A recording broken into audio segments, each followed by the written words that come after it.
کہ اسیر جمہوریت صنم جاوید کو رہائی کو حکم دیا۔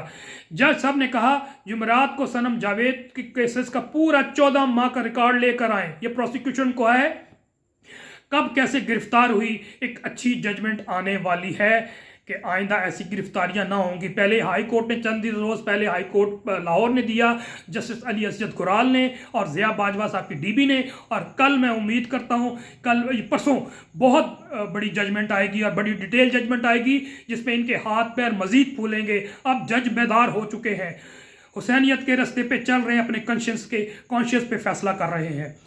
صنم جاوید اپنے خاوند پروفیسر عتیق اور بچوں کے ساتھ خیبر پختونخوا ہاؤس کے اس وقت بطور مہمان کے پذیر ہیں۔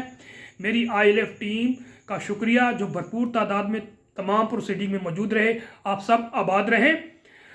آخر میں غلام حکومت، لٹیری حکومت، نوسر باز حکومت نے آئل پیٹرول کی قیمت 10 روپے بڑھا دی ہے۔ گنے چنے اور گھروں میں دب کے اور چھپے پٹواریوں، یا تو بھنگڑا ڈالو یا پھر ماتم کرو اپنے 2 سیاسی مافیا کی غلامی کرنے پر۔ آخر میں ریکویسٹ کروں گا کہ آپ میرے ویلاگ کو، میرے چینل کو سبسکرائب کریں، اسے لائک کریں اور چینل کو آپ بیل آئیکن پر پریس کیجئے تاکہ میرے نوٹیفیکیشن آپ کو ریگولر ملتے رہے۔ نیکسٹ ویلاگ تک کے لیے اجازت دیجئے۔ والسلام۔ پاکستان زندہ باد، عوام زندہ باد۔